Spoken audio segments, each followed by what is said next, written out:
कभी कभी कुछ घर सिर्फ दीवारों से नहीं बने होते, वो बने होते हैं यादों से, सांसों से और अधूरे वादों से। यह घर भी ऐसा ही था, पुराना पर अजीब तरह से जिंदा। रात को जब हवा रुक जाती थी, मैं सुनता था, दीवारें धीरे से सांस लेती थीं।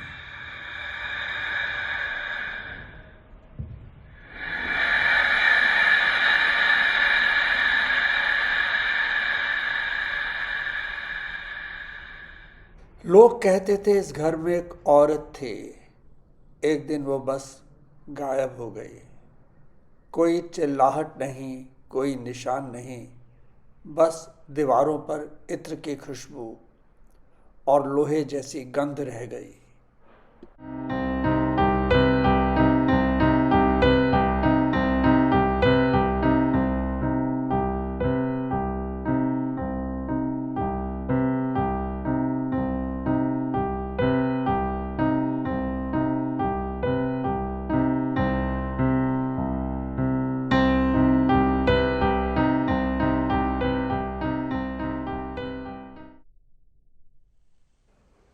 एक रात सब शांत था, सिर्फ बल्ब टिमटिमा रहा था और दीवारों से आती हल्की सरसराहट, जैसे कोई बोलने की कोशिश कर रहा हो।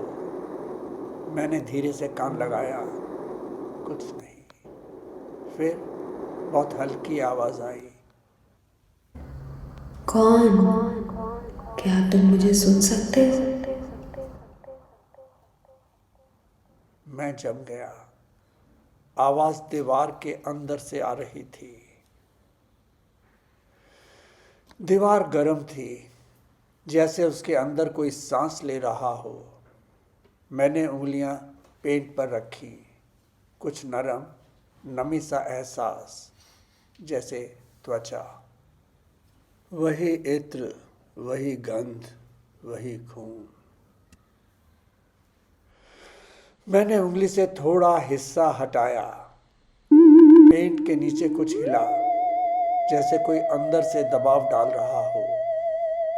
और फिर वो बाहर आ गई, धीरे धीरे, दीवार से निकलती हुई एक औरत।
उसका चेहरा अजीब था, उसके बाल अजीब थे, आंखें मानो खाली हों और हाथ खून से लथपथ। वो मेरे करीब आई, बहुत करीब। उसकी सांस ठंडी थी, पर उसमें जान थी। उसने मेरा चेहरा थामा और फुसफुसाई, मुझे तुम्हारा ही इंतजार था।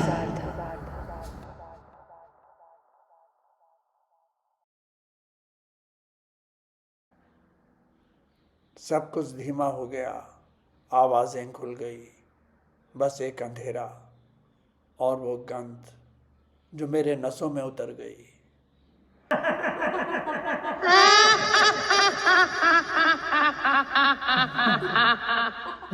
महसूस हुआ कुछ मेरे अंदर उतर रहा है, जैसे सांसें बदल रही हों, जैसे दो जिंदगियां एक शरीर में समा रही हों। फिर सब शांत। घर ने सांस छोड़ी, दीवारें ठंडी हो गईं। मैं उठा।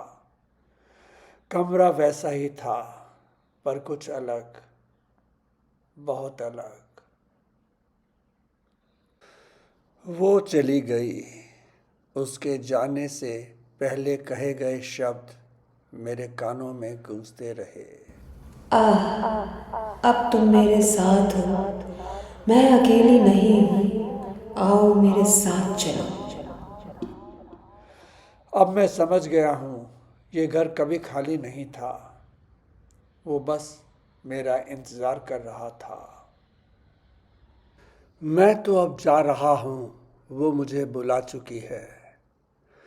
अब ये घर किसी और का इंतज़ार कर रहा है, शायद तुम्हारा।